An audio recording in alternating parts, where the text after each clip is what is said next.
Me robaron 120,000 pesos en silencio, y yo los grabé sin decir una palabra. El clic del reproductor rompió el silencio de la notaría.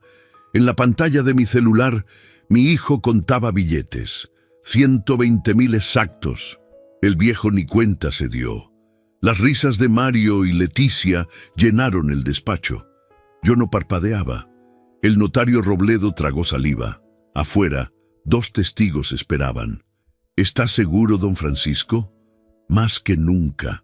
No temblé, no lloré, no dudé.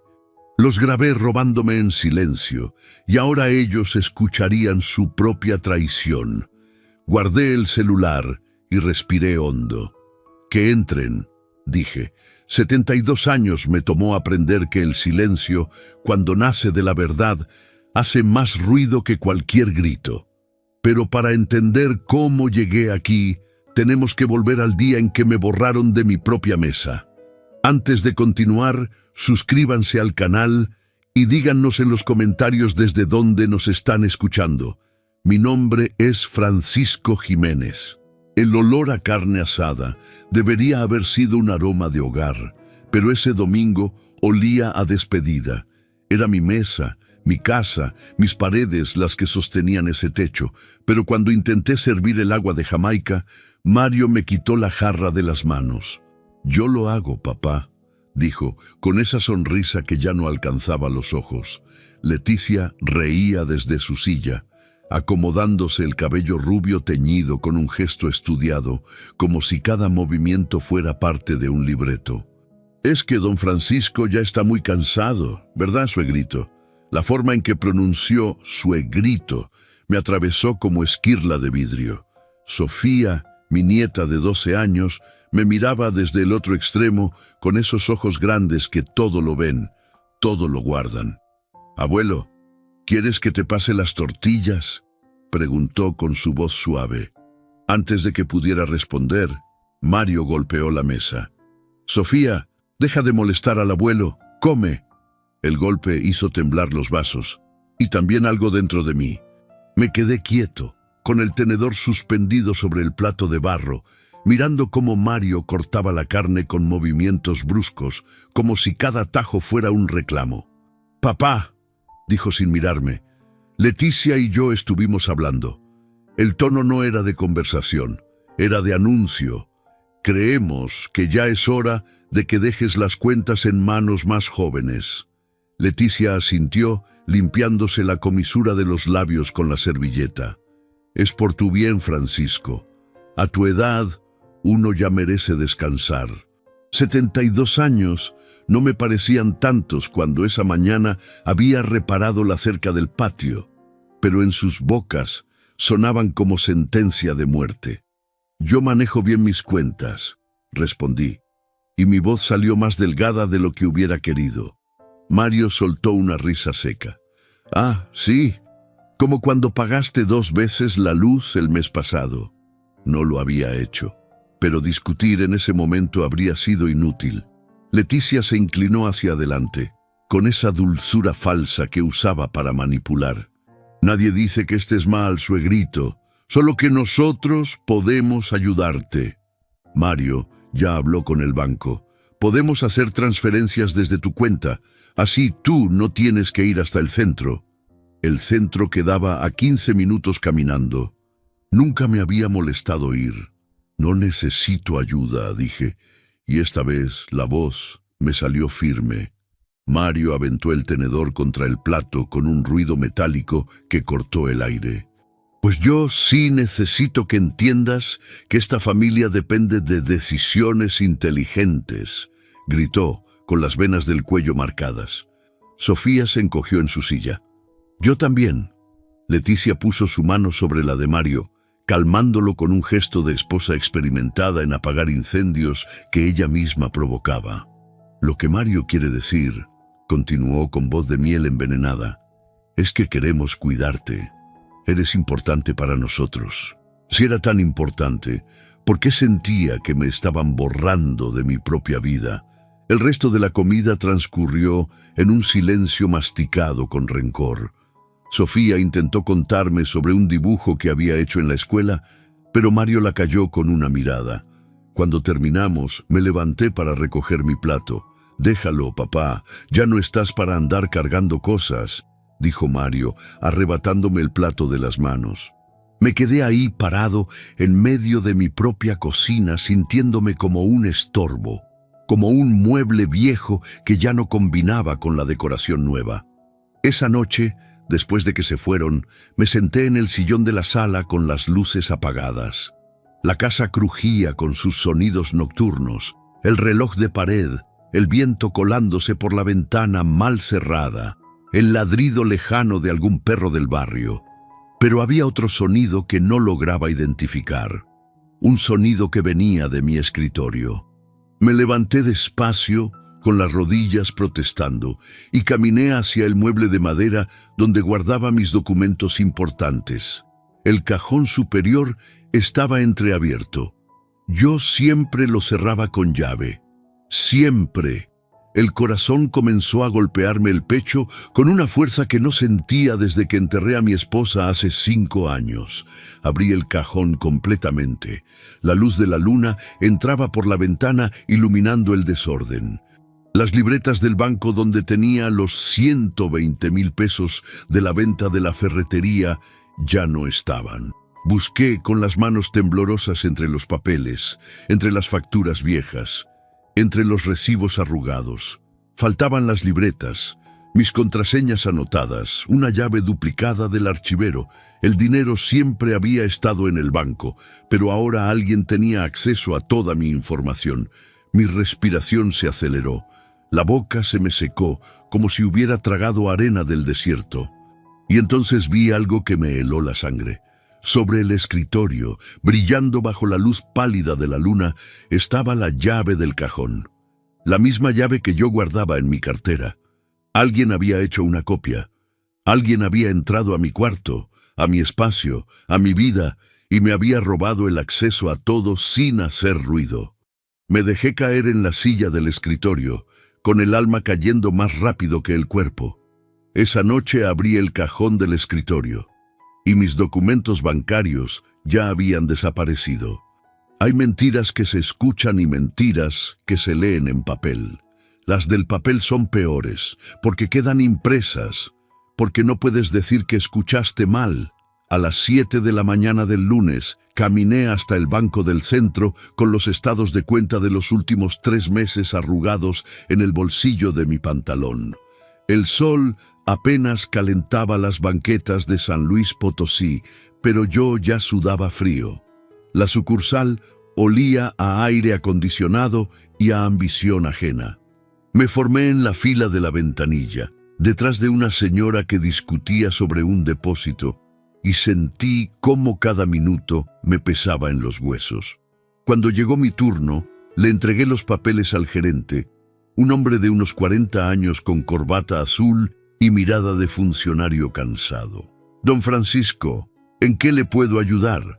Quiero revisar los movimientos de mi cuenta», dije, y mi voz salió más firme de lo que me sentía por dentro.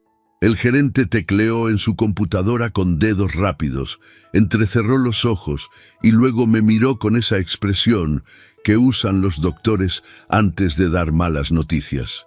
«Aquí veo varios retiros en las últimas semanas». «¿Cuántos?» 4 retiros, uno de 30,000 pesos, 2 de 20,000 y uno de 15,000, 85,000 pesos. 85,000 pesos que yo no había retirado. «Eso es imposible», dije, sintiendo cómo la sangre se me bajaba a los pies. «Yo no autoricé esos movimientos». El gerente giró la pantalla hacia mí. «Aquí está su firma, don Francisco, en cada comprobante». Miré la pantalla. Ahí estaba. Mi nombre, mi firma, mi rúbrica temblorosa que alguna vez significó honradez. Pero yo no había firmado esos papeles. «Esa no es mi firma», insistí, aunque sabía que sí lo era, o al menos una copia tan perfecta que ni yo mismo podía distinguirla. El gerente suspiró. «Don Francisco, si usted cree que hubo un fraude, tiene que hacer una denuncia formal. Necesitamos documentación, pruebas. ¿Qué pruebas tenía más allá de documentos robados y una sospecha que me ardía en el pecho? Salí del banco con las piernas flojas, con el mundo girando a mi alrededor, como si la tierra hubiera cambiado de eje. En la esquina me senté en una banca de plaza, bajo la sombra de un fresno viejo que había visto crecer a esta ciudad tanto como yo. Saqué mi celular y marqué el número de Mario. Contestó al tercer timbre. «¿Qué pasó, papá? Necesito hablar contigo. Estoy ocupado. ¿Puede ser más tarde?» «Es urgente». Escuché un suspiro exagerado del otro lado de la línea. «Está bien. Paso en la tarde». Colgó sin despedirse. Regresé a casa caminando despacio, sintiendo cada uno de mis 72 años como piedras amarradas a la espalda. La casa estaba en silencio cuando llegué. Me preparé un café negro, sin azúcar, amargo como el día que estaba viviendo. A las 5 de la tarde, Mario llegó manejando su camioneta nueva, esa que no sé cómo pagó con su sueldo de supervisor de obra. Entró a la casa sin tocar, como si fuera dueño del lugar. «¿Qué es tan urgente?», preguntó, dejándose caer en el sillón con el celular en la mano. «Faltan 85,000 pesos de mi cuenta». Mario levantó la vista, con una expresión que intentaba ser sorpresa, pero que le salió mal ensayada. «¿Cómo que faltan?» «4 retiros que yo no hice, pero tienen mi firma». Se rascó la barba mirando hacia la ventana. «Pues, ¿no será que los retiraste y se te olvidó?» Esas palabras me golpearon más fuerte que cualquier puño. «No estoy loco, Mario. No digo que estés loco, papá. Digo que a veces, ya sabes, la edad. Otra vez la edad como excusa, como justificación, como arma para desacreditarme. Yo no retiré ese dinero», repetí, y esta vez la voz me tembló. Mario se levantó del sillón, guardó el celular en el bolsillo y me puso una mano en el hombro. «Mira, papá, déjame investigar. Yo hablo con el banco, reviso los movimientos y vemos qué pasó. ¿Está bien?» Su tono era de adulto hablándole a un niño confundido. «¿Me prometes que lo vas a revisar?» «Te lo prometo». Me abrazó y en ese abrazo no sentí calor ni protección, sentí el frío de la mentira. Cuando se fue, me quedé parado en medio de la sala, viendo cómo la camioneta se alejaba por la calle levantando polvo. Esa noche no pude dormir. Me quedé sentado en la oscuridad, con la mente dándole vueltas a las mismas preguntas sin respuesta. ¿Cómo alguien falsificó mi firma? ¿Quién tenía acceso a mis documentos? ¿Por qué Mario no parecía sorprendido? A las 3 de la madrugada, la respuesta llegó como un relámpago en medio de la tormenta. Mario tenía una copia de mi identificación. Se la di el año pasado cuando me operaron de la vesícula y necesitaba que hiciera trámites por mí. Nunca me la devolvió. Y Leticia trabajaba en una notaría antes de casarse con él. Leticia sabía cómo se falsificaban firmas. Leticia sabía cómo se manipulaban documentos. El rompecabezas comenzaba a armarse y la imagen que formaba me destrozaba por dentro. Me levanté de la cama, caminé hasta la ventana y miré la calle vacía iluminada por el poste de luz. En ese momento tomé una decisión que cambiaría todo. Pero antes de perder mi dinero, decidí perder mi miedo. Hay cosas que se compran en secreto porque el secreto es parte del plan. El martes por la mañana tomé el autobús hasta la Plaza Comercial del Norte, esa donde venden desde celulares hasta electrodomésticos en locales pequeños con nombres en inglés mal escrito. El olor a plástico nuevo y a oportunidades baratas llenaba los pasillos. Caminé despacio, con mi sombrero de palma cubriéndome del sol que entraba por los tragaluces, hasta encontrar un local con un letrero que decía «Seguridad y vigilancia». Adentro, un muchacho de unos 25 años revisaba su celular detrás del mostrador. «Buenos días», dije. Levantó la vista apenas, con esa indiferencia que tienen los jóvenes que creen que el mundo les debe atención. «¿Qué busca?» «Una cámara pequeña». de esas que graban sin que se note. Eso captó su interés. Dejó el celular y me miró con curiosidad. ¿Para seguridad de casa? Algo así, respondí. No necesitaba darle explicaciones a un extraño. Me mostró varias opciones. Cámaras disfrazadas de relojes, de enchufes, de detectores de humo. Pero la que me llamó la atención fue una diminuta, del tamaño de una moneda de 10 pesos, que se podía esconder en cualquier parte. «Esta graba hasta 8 horas continuas», explicó el muchacho. «Se activa con movimiento y guarda todo en una memoria, audio y video». «¿Cuánto cuesta?» 2.500 pesos. Era caro para un pedazo de plástico y tecnología, pero barato para recuperar mi dignidad. Saqué los billetes de mi cartera y los puse sobre el mostrador. «Me la llevo». El muchacho la empacó en una caja discreta, sin logos, sin preguntas. ¿Necesita que le explique cómo funciona? Sí. Pasamos los siguientes 20 minutos mientras él me enseñaba cómo activarla, cómo descargar los videos, cómo esconderla para que quedara en el ángulo perfecto. Yo asentía, memorizando cada paso, cada botón, cada detalle. A mis 72 años, nunca pensé que aprendería a ser espía en mi propia casa.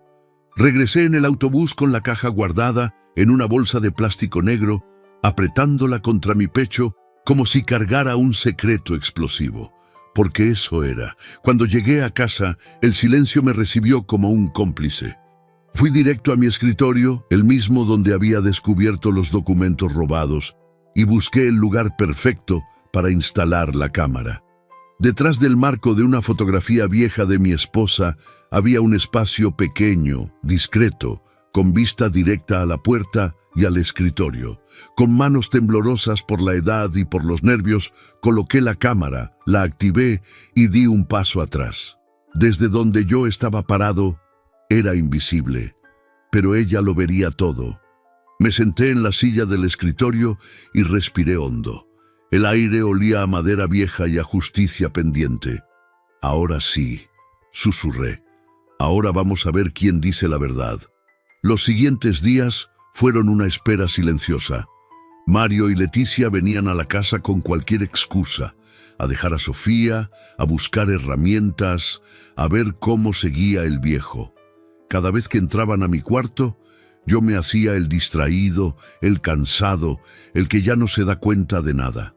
Pero la cámara sí se daba cuenta. La cámara no parpadeaba, no olvidaba, no perdonaba. El viernes por la tarde, mientras yo fingía dormir la siesta en el sillón de la sala, escuché pasos en mi habitación, pasos que conocía bien, pasos de mi hijo. Me quedé inmóvil, con los ojos cerrados, respirando pausado como si realmente estuviera dormido. Escuché el crujido del cajón abriéndose, el roce de papeles siendo movidos, el clic de un celular tomando fotografías. Después, el silencio. Los pasos se alejaron.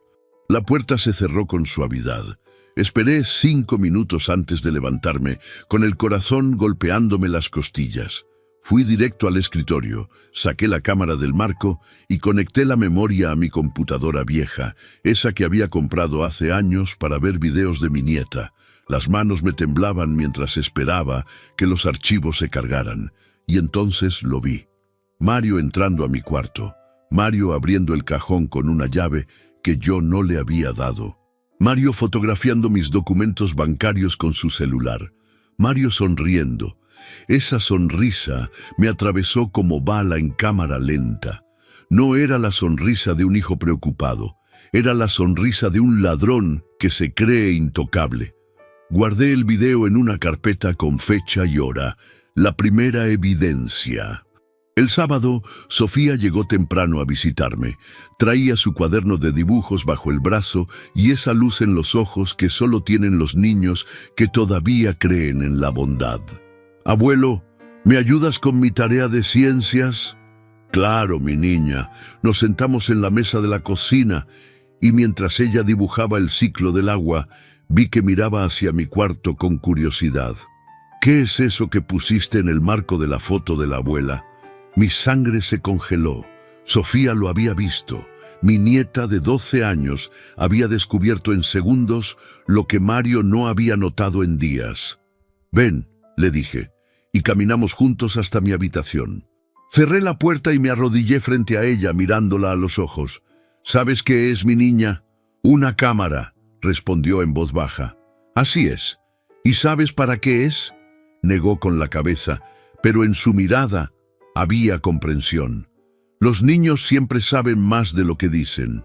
Es para recordar quién dice la verdad, expliqué, eligiendo cada palabra con cuidado.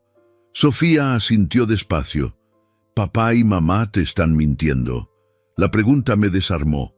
No quería involucrarla, no quería que cargara con el peso de la verdad adulta, pero ella ya estaba involucrada solo por vivir en esa familia. A veces, mi niña, la gente que queremos hace cosas que no entendemos, y esta cámara me ayuda a entender. Sofía me abrazó. «No le voy a decir a nadie, abuelo». Y en ese abrazo sentí algo que no había sentido en semanas. Alianza. No estaba solo. Esa noche, cuando todos se fueron, revisé nuevamente los videos guardados. Había 3 grabaciones ya, 3 evidencias de traición. Acaricié el marco de la fotografía de mi esposa y susurré: «Ya ves, mi amor, todavía me quedan fuerzas para pelear». Y ese día, el silencio se convirtió en mi arma. Las traiciones más elaboradas siempre vienen vestidas de preocupación. El martes por la mañana, Leticia llegó a mi casa con una bolsa de pan dulce y una sonrisa que no le alcanzaba los ojos. «Buenos días, suegrito», le traje sus conchas favoritas. El olor a piloncillo y canela llenó la cocina, pero a mí me supo a trampa. «Gracias, Leticia», dije, aceptando la bolsa.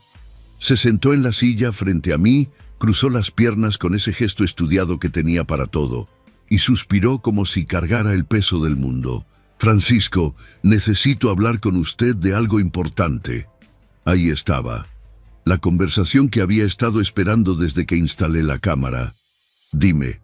Sacó unos papeles de su bolsa elegante, esa de marca que costaba más que mi renta de un mes.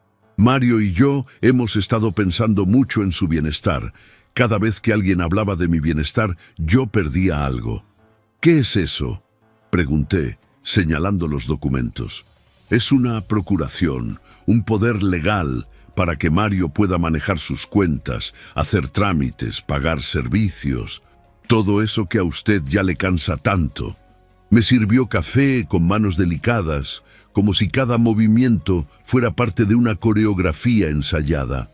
«Yo puedo hacer mis trámites», respondí. Leticia inclinó la cabeza con esa compasión falsa que usaba como arma.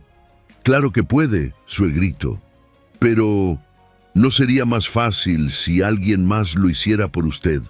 Así podría descansar, disfrutar su vida, no andar de aquí para allá bajo el sol». Tomé uno de los papeles. Las letras bailaban frente a mis ojos: poder amplio y suficiente, facultades de administración, disposición de bienes. Palabras bonitas para decir que me estaban quitando el control de mi propia vida. ¿Y si no quiero firmarlo? La sonrisa de Leticia se congeló apenas un segundo. «Bueno, nadie lo está obligando, Francisco, pero sería conveniente para todos». La palabra «conveniente» colgó en el aire como amenaza. «Déjame pensarlo», dije. Leticia apretó los labios. «Claro, piénselo. Pero no tarde mucho, ¿sí? Mario está muy preocupado por usted». Se fue dejando los papeles sobre la mesa, junto al pan dulce que ahora me sabía a ceniza. Esa tarde, cuando Mario llegó del trabajo, entró a la casa con esa energía falsa de quien viene a cerrar un trato. «¿Ya te habló Leticia?» «Sí». «¿Y? ¿Qué opinas?» Me encogí de hombros, fingiendo la confusión de un viejo cansado. «No sé, hijo. Son muchos papeles». Mario se sentó a mi lado. Me puso el brazo sobre los hombros. «Papá, esto es lo mejor para ti. Créeme. Así no tiene que preocuparse por nada. Yo me encargo de todo». Su aliento olía a cerveza y a mentiras. ¿Me prometes que solo lo usarás para ayudarme? Mario me apretó el hombro. Te lo prometo por mi hija, por Sofía. Jurar por su hija mientras me robaba. Eso era nuevo incluso para él. Está bien, dije con voz de derrota. ¿Dónde firmo? La sonrisa de Mario se expandió como mancha de aceite. Sacó una pluma cara de su bolsillo, de esas que pesan y brillan, y me la entregó como si me estuviera dando un regalo. Aquí, aquí y aquí. Señaló las líneas marcadas con X. Antes de firmar, saqué discretamente mi celular del bolsillo. Lo había dejado grabando audio desde que Mario entró.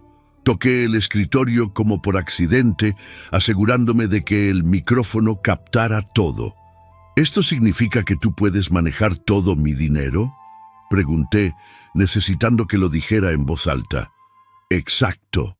Yo me encargo de pagar todo, de administrar, de que no te falte nada. ¿Y la casa? La casa también, papá. Todo queda protegido. Confía en mí. Confiar en él. Las dos palabras más peligrosas que me había dicho en toda mi vida. Firmé el primer papel. El sonido de la pluma contra el documento raspó como uña en pizarrón. Firmé el segundo. El tercero. Cada firma era una piedra más en mi propia tumba. Al menos eso era lo que ellos creían.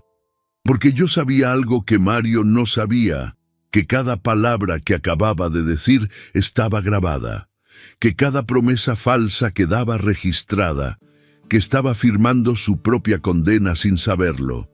Cuando terminé, Mario recogió los papeles con una velocidad que delataba su ansiedad. Gracias, papá.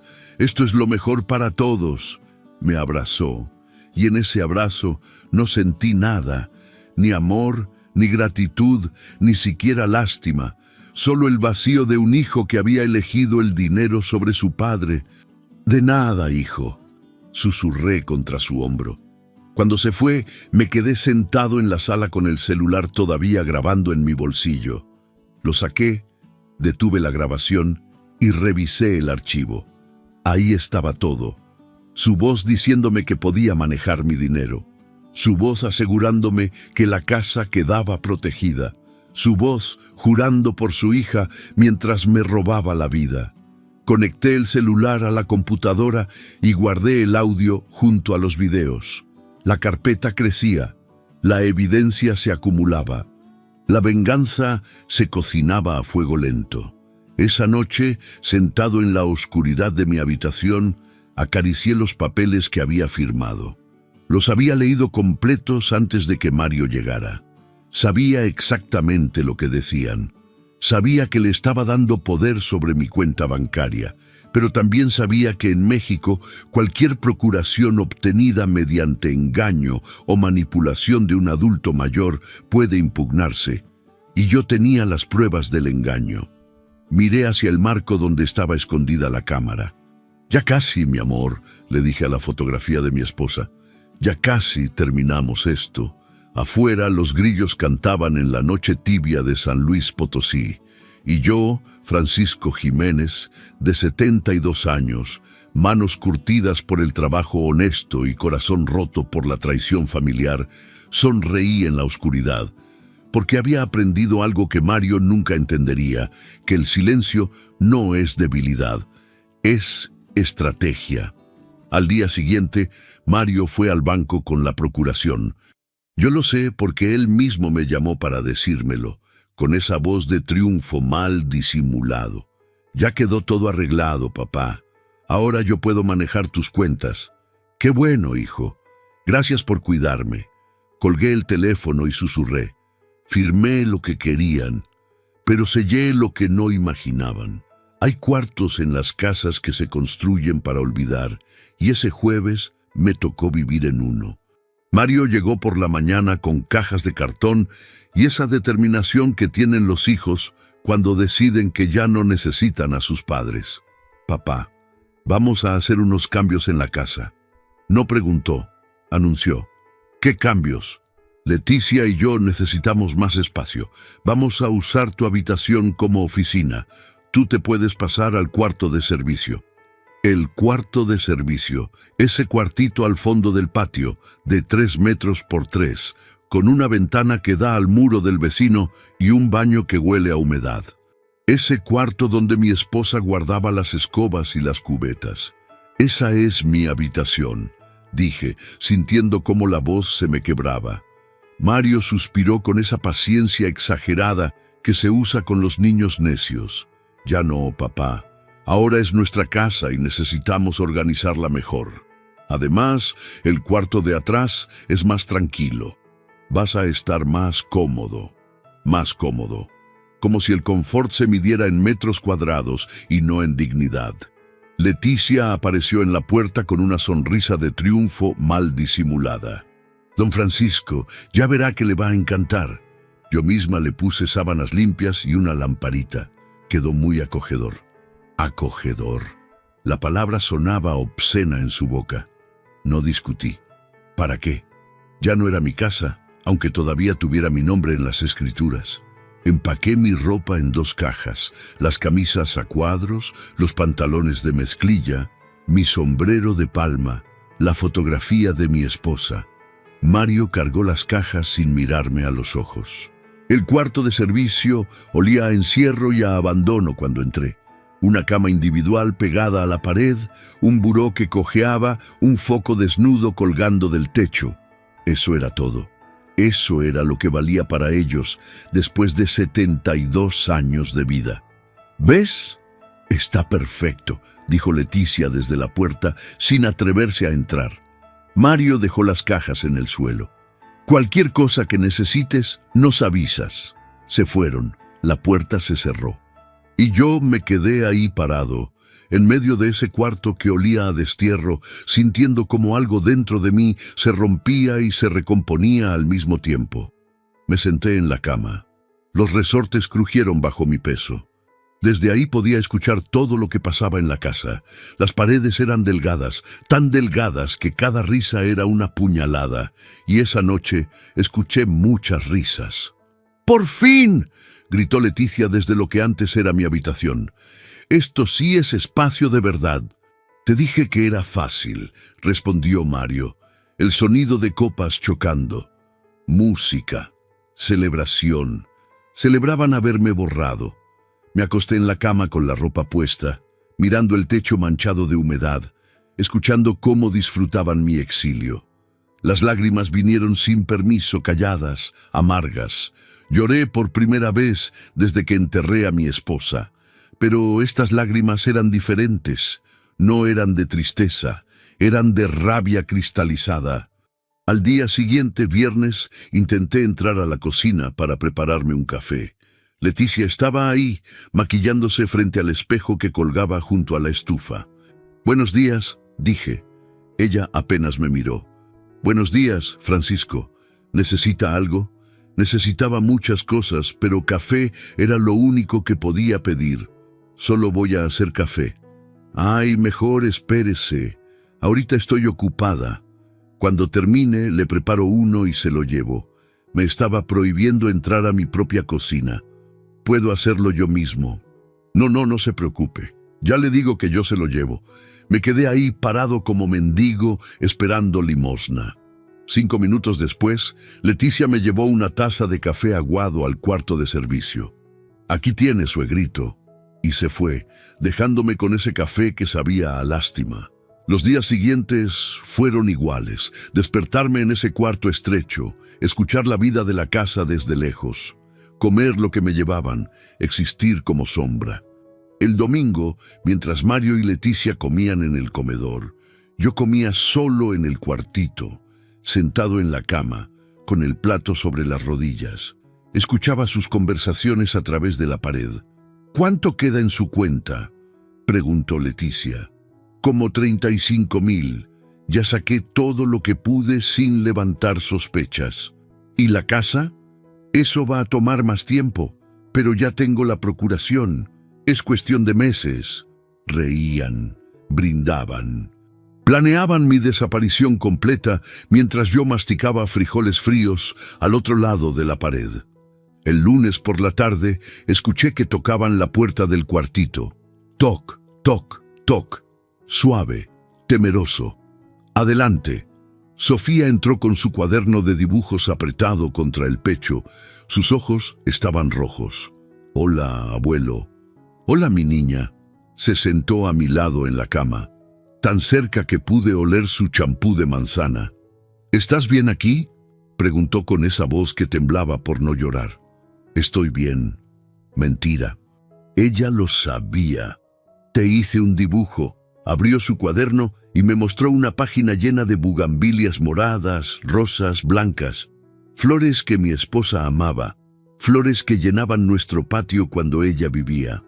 «Es para que pongas en tu cuarto», dijo Sofía, «para que no te sientas solo». Algo se me desmoronó dentro del pecho. Tomé el dibujo con manos que temblaban más de emoción que de edad.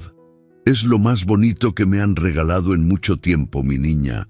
Sofía me abrazó, y en ese abrazo sentí todo lo que había perdido y todo lo que todavía valía la pena pelear. «Papá y mamá no son buenos contigo», susurró contra mi hombro. «Shh, no digas eso». Pero es verdad, no pude negarlo. A veces, mi niña, la gente olvida lo que es importante, pero las bugambilias siempre vuelven a florecer, ¿lo sabías? Sofía se separó. Me miró con esos ojos que todo lo entendían. «¿Tú también vas a volver a florecer, abuelo?». Sonreí, y esta vez la sonrisa fue real. «Algún día todo florecerá de nuevo». Cuando Sofía se fue, pegué el dibujo en la pared del cuartito con cinta adhesiva. Esas bugambilias de colores brillaban en medio de la humedad y el olvido. Me recordaban que todavía estaba vivo, que todavía podía pelear. Esa noche saqué mi celular y revisé las grabaciones que había acumulado. Los videos de Mario entrando a mi escritorio, el audio de la firma de la procuración, las conversaciones que había grabado desde el cuartito. Tenía suficiente evidencia, pero todavía faltaba la más importante. Necesitaba que ellos mismos confesaran. Necesitaba que se sintieran tan seguros que ya no cuidaran sus palabras. Y para eso necesitaba crear la oportunidad perfecta. Miré el dibujo de las bugambilias en la pared y susurré: «La próxima vez que se sentaran a esa mesa, ya no sería para comer». Hay noches en las que uno no duerme porque está construyendo su propia justicia. El martes a las 2 de la madrugada, yo seguía despierto en el cuartito de servicio, con la laptop vieja abierta sobre las rodillas y los audífonos puestos para que nadie escuchara lo que estaba revisando. En la pantalla, Mario contaba billetes. En el audio, Leticia planeaba quedarse con la casa. En los documentos escaneados estaban las firmas falsificadas. Tenía 22 archivos en total, 22 pruebas de traición. Cada video lo había organizado por fecha, cada audio tenía su transcripción escrita a mano en un cuaderno, cada documento bancario estaba marcado con notas al margen. Yo, Francisco Jiménez, ferretero retirado de 72 años, me había convertido en archivista de mi propia humillación. Pero faltaba algo, faltaba alguien que supiera qué hacer con todo esto. A las 8 de la mañana salí del cuartito sin avisar. Mario y Leticia todavía dormían en lo que antes era mi habitación. Caminé hasta la avenida principal y tomé un taxi. «¿A dónde, Don?», preguntó el conductor. «Al centro, a la notaría Robledo y Asociados». El taxi olía a ambientador de pino y a historias ajenas. Llegamos en 15 minutos. La notaría estaba en un edificio antiguo de cantera rosa, con ventanas altas y un letrero discreto junto a la puerta. Subí las escaleras despacio, con las rodillas protestando en cada escalón, aferrándome al barandal. La recepcionista, una mujer joven de lentes y sonrisa profesional, me recibió con cortesía. «Buenos días. ¿Tiene cita?» «No, pero necesito hablar con el licenciado Robledo. Dígale que es Francisco Jiménez». Ella levantó el teléfono, murmuró algo que no alcancé a escuchar y después me miró. «Pase, por favor. Es la tercera puerta a la derecha». El pasillo olía a papel sellado y a secretos notariados. Toqué la puerta. «Adelante». Robledo estaba detrás de su escritorio de caoba, rodeado de libros de leyes y expedientes apilados. Cuando me vio, se quitó los lentes y sonrió con esa calidez que solo dan las amistades de décadas. «Francisco, ¿cuánto tiempo?» «Demasiado, Robledo».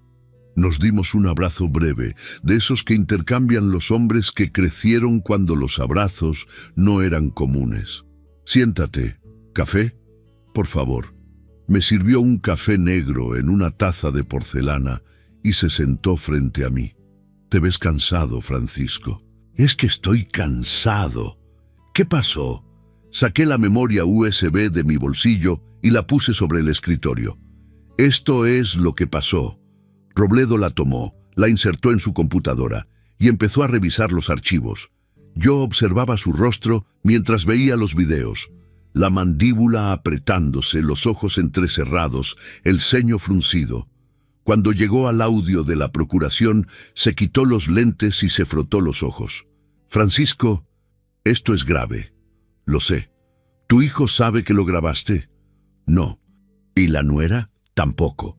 Robledo se reclinó en su silla, mirando el techo como si buscara respuestas en las vigas de madera.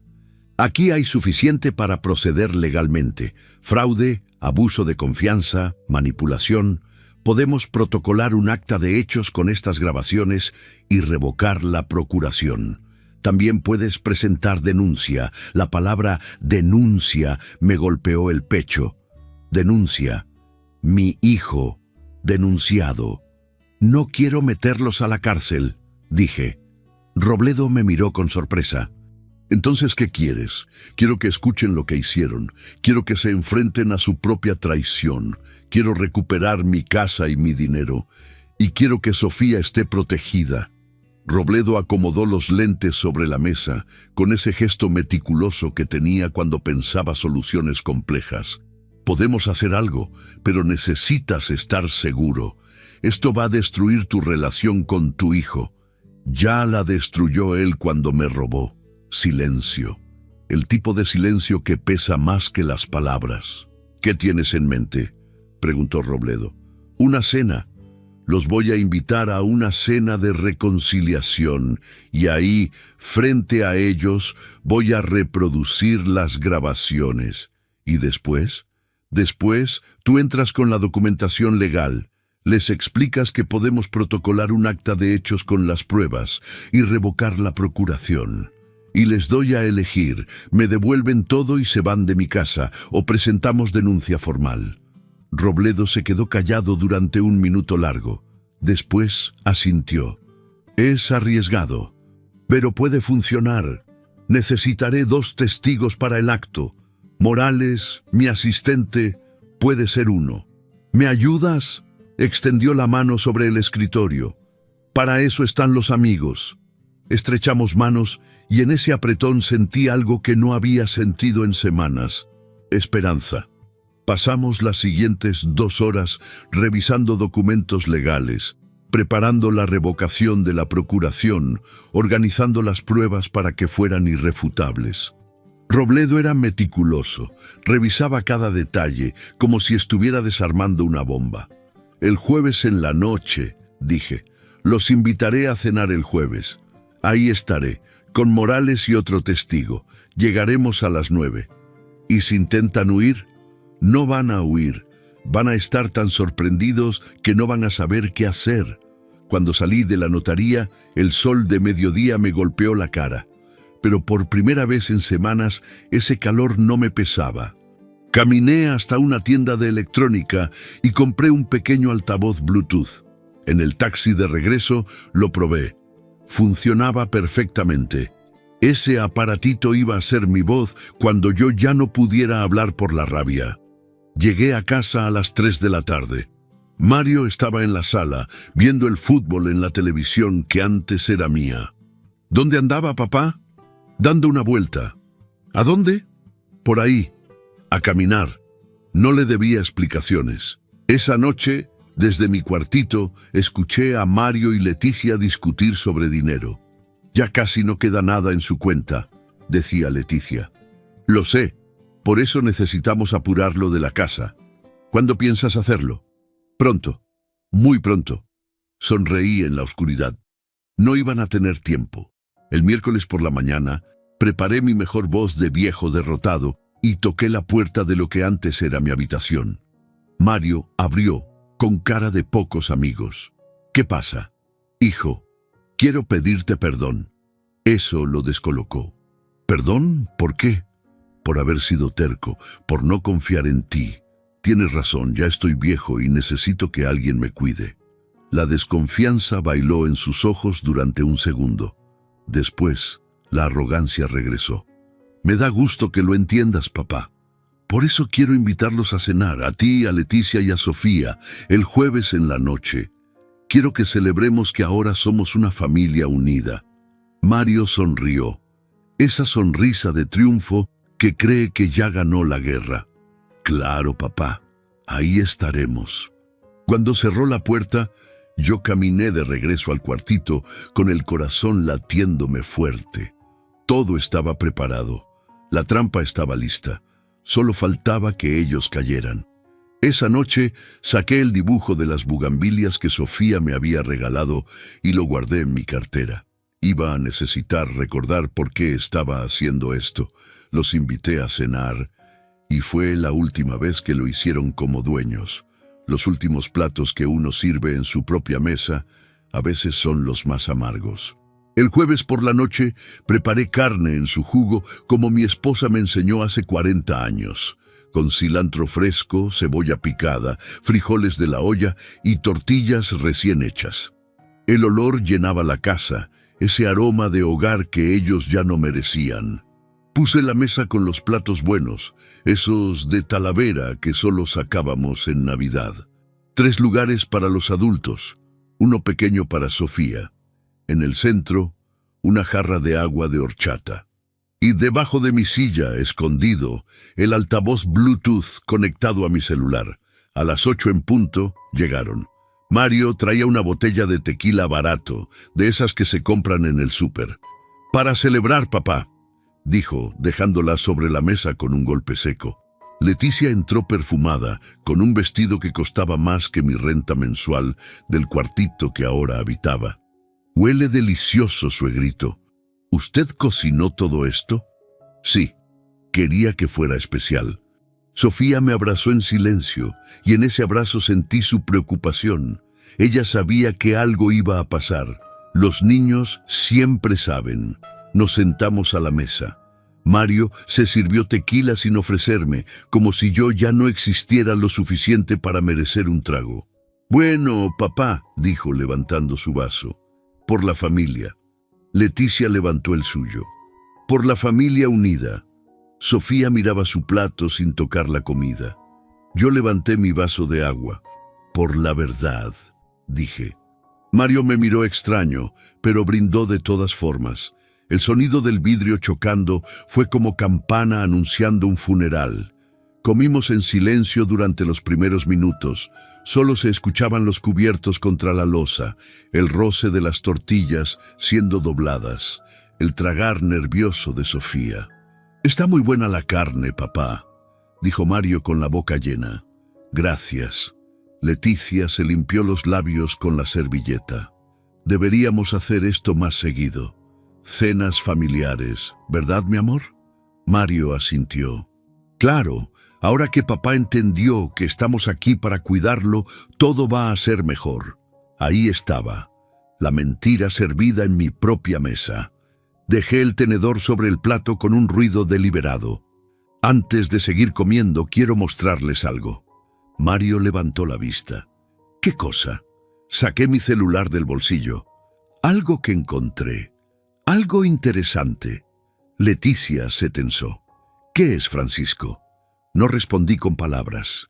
Conecté el celular al altavoz que tenía escondido bajo mi silla y le di reproducir al primer audio. El sonido llenó el comedor. La voz de Mario, clara, inconfundible. 120.000 exactos. El viejo ni cuenta se dio. La risa de Leticia. «¿Crees que sospeche?» «¿Ese? Por favor, ya está acabado. Ni se acuerda dónde puso las llaves. El silencio que cayó sobre la mesa fue más pesado que cualquier palabra. Mario palideció.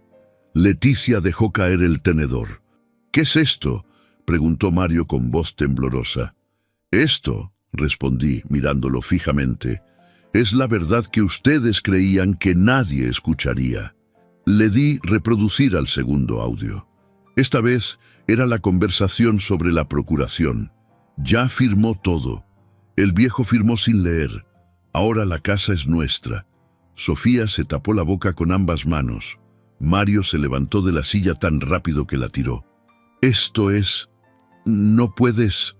«Puedo», respondí con una calma que me sorprendió a mí mismo. «Son grabaciones de conversaciones en mi propia casa». Leticia intentó componerse con esa frialdad calculadora que la caracterizaba. «Francisco, esto es un malentendido. Nosotros solo...» «¿Solo qué?», la interrumpí. «Solo me robaron. Solo falsificaron mi firma. Solo me metieron en un cuarto de servicio después de robarme mi vida». El tequila de Mario seguía derramándose sobre el mantel, formando una mancha oscura. «Papá, ¿podemos explicar?» «No hay nada que explicar». Toqué la pantalla del celular una vez más. Esta vez fue el video. En la pequeña pantalla, Mario y Leticia aparecían en mi antiguo escritorio, contando billetes que habían retirado del banco. La imagen era clara, nítida, irrefutable. «Dios mío», susurró Sofía. Leticia se puso de pie. «Vámonos, Mario. No tenemos que escuchar esto». «Siéntense», ordené, y mi voz sonó como nunca antes había sonado. No era la voz de un viejo cansado. Era la voz de un hombre que había decidido no seguir siendo víctima. Pero ellos no se sentaron. Mario agarró a Leticia del brazo. «Nos vamos. Este viejo está loco».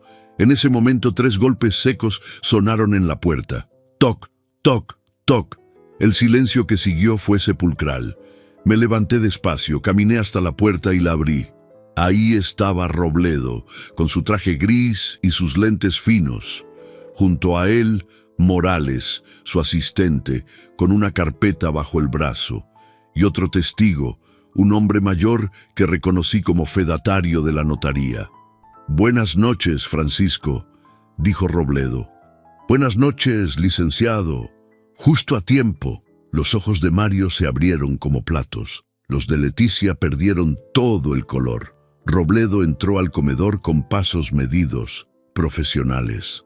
«Buenas noches», saludó a Mario y Leticia con una cortesía helada. «Soy el licenciado Robledo, notario público. Estos 2 caballeros son testigos de lo que está a punto de ocurrir». «¿Qué está pasando?», preguntó Leticia con voz aguda. Robledo abrió la carpeta y sacó varios documentos. «Lo que está pasando es que el señor Francisco Jiménez me ha mostrado evidencia de fraude, abuso de confianza y manipulación en la obtención de una procuración. Evidencia que incluye grabaciones de audio y video». Mario intentó hablar.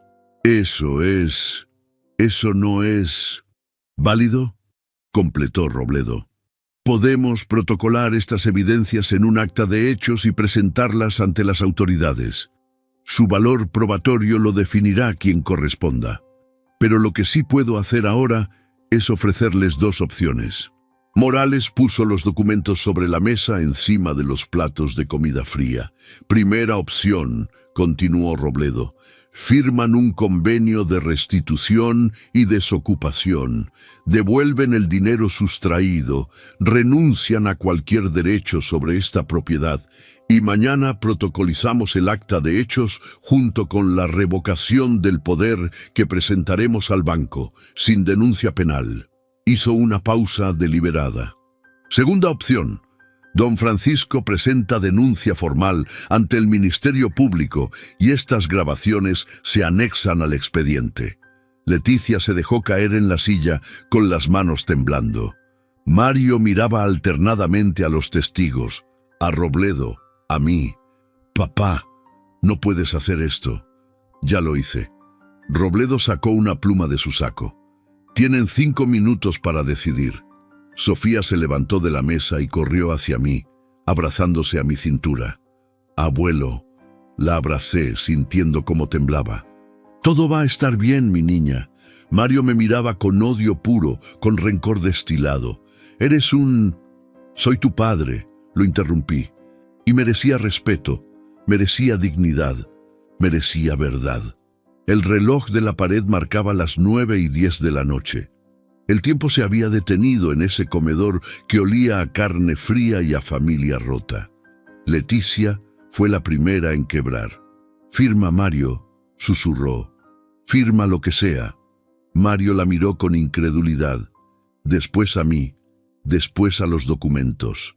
Y mientras los testigos esperaban en silencio, mientras Robledo mantenía la pluma extendida, mientras Sofía lloraba contra mi camisa, mientras los vi firmar su derrota, yo solo me serví un café. Hay decisiones que se toman en 5 minutos y cambian toda una vida. Mario firmó los documentos con manos temblorosas, bajo la mirada fría de Robledo y los testigos. Leticia lloraba en silencio, con el rímel corriéndole por las mejillas como ríos negros de culpa. Firmaron el convenio de restitución del dinero que quedaba, 35,000 pesos de los 120,000 que me habían robado. Firmaron la renuncia a cualquier derecho sobre mi casa. Firmaron su desocupación inmediata. Firmaron su propia vergüenza. «Tienen hasta el domingo para desocupar la propiedad», dijo Robledo, guardando los documentos firmados en su carpeta. «Mañana en la notaría protocolizaremos el acta de hechos con las grabaciones anexas y la revocación del poder que notificaré personalmente al banco». Mario me miró con ojos que ya no reconocía. «¿Estás contento? ¿Destruiste a tu propia familia por dinero?» Esa pregunta me atravesó, pero no me doblegó. «Yo no destruí nada. Ustedes lo hicieron cuando decidieron que yo ya no valía más que mis ahorros». Leticia se levantó, agarró su bolsa. «Vámonos, Mario». Se fueron sin mirar atrás, sin despedirse de Sofía, sin una palabra más. La puerta se cerró con un golpe que hizo temblar los vidrios. Sofía seguía abrazada a mí, llorando en silencio. Los testigos se retiraron después de firmar el acta que Robledo levantó en el momento. Robledo puso su mano en mi hombro. «Hiciste lo correcto, Francisco. No se siente correcto. Nunca se siente así, pero lo era. Cuando todos se fueron, la casa quedó en un silencio que no era paz, sino ausencia». Sofía se separó de mí, con los ojos rojos e hinchados. «¿Qué va a pasar conmigo, abuelo?». Esa pregunta me rompió lo que todavía quedaba entero dentro de mí. Me arrodillé frente a ella. Tomé sus manos pequeñas entre las mías curtidas. «Tú vas a estar bien, mi niña. Siempre vas a estar bien. Y papá y mamá, ellos van a tener que aprender de sus errores. Pero tú no tienes que cargar con lo que ellos hicieron». Sofía asintió, aunque no creo que entendiera todo. Esa noche la dejé dormir en el cuartito de servicio, mientras yo me quedé en la sala, sin poder cerrar los ojos. El viernes por la mañana, Robledo me llamó temprano. «Ya está todo protocolizado, Francisco. El acta de hechos está en el archivo notarial con todas las pruebas. La revocación del poder está lista. Voy al banco a mediodía para notificarles que la procuración ya no tiene validez». «Gracias, Robledo. Para eso están los amigos». Esa tarde, Mario y Leticia llegaron con una camioneta de mudanza. No hablamos. Ellos cargaron sus cosas en silencio. La ropa, los muebles que habían comprado, la televisión nueva. Mario entró una última vez a buscar algo que había olvidado.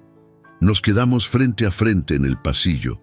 «Algún día te vas a arrepentir de esto», dijo. «Puede ser, pero no hoy». Se fue. Y con él se fue el hijo que yo creía conocer. El domingo por la tarde, Robledo regresó con más documentos.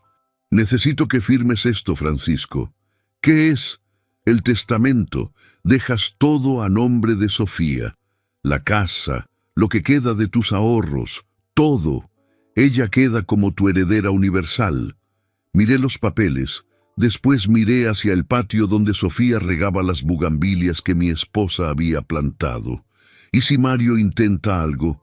No puede, esto está blindado. Cuando llegue el momento, todo será de ella. Firmé con pulso firme. Sofía tenía 12 años, pero iba a recibir algo más valioso que una casa. Iba a recibir dignidad. Las semanas siguientes fueron extrañas. La casa se sentía más grande sin ellos, más silenciosa, pero también más mía. Volví a dormir en mi habitación. Regalé los muebles del cuartito de servicio a doña Carmen, la vecina. Sofía venía a visitarme los fines de semana. Su madre se lo permitía, quizás por culpa, quizás porque sabía que no tenía opción. Juntos cuidábamos las bugambilias, cocinábamos carne en su jugo, dibujábamos en su cuaderno. Abuelo, ¿por qué no fuiste cuando papá y mamá tuvieron que ir al banco a explicar lo de la procuración?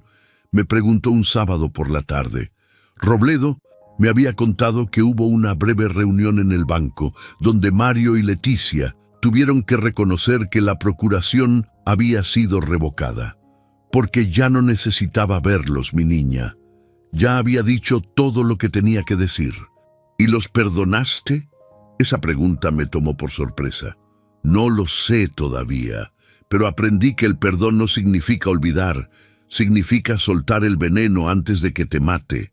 Sofía asintió con esa sabiduría que solo tienen los niños que han visto demasiado.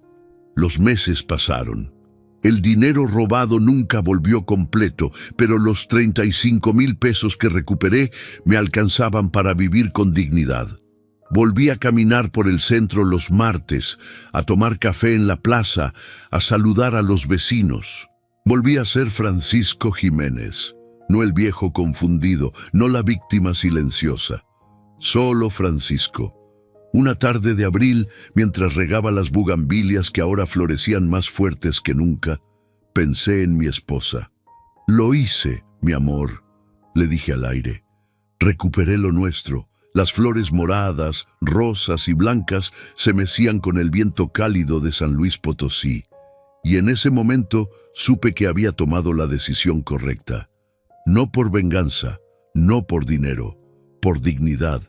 Porque hay silencios que gritan más fuerte que cualquier palabra. Porque hay traiciones que se pagan no con violencia, sino con verdad. Porque 72 años de vida honesta no se borran con una procuración falsificada. Me senté en la silla del patio, con una taza de café negro y sin azúcar, mirando cómo el sol se ponía detrás de las montañas. Sofía apareció en la puerta con su cuaderno. ¿Te cuento un secreto, abuelo? Claro, mi niña. Cuando sea grande, voy a cuidar esta casa como tú la cuidaste. Sonreí, y esta vez la sonrisa llegó hasta los ojos. Ya lo sé. Esa noche, antes de dormir, saqué el celular y borré todas las grabaciones. Ya no las necesitaba. La justicia se había hecho. La verdad se había dicho. El silencio había cumplido su trabajo. Miré por la ventana hacia las estrellas que brillaban sobre San Luis Potosí y pensé en todo lo que había pasado. Me robaron en silencio, pero también los grabé en silencio. Y aprendí que a veces la venganza más poderosa no es la que destruye, es la que restaura. Cerré los ojos, respiré hondo el aroma de las bugambilias que entraba por la ventana y susurré, porque el silencio, cuando nace de la verdad, hace más ruido que cualquier grito.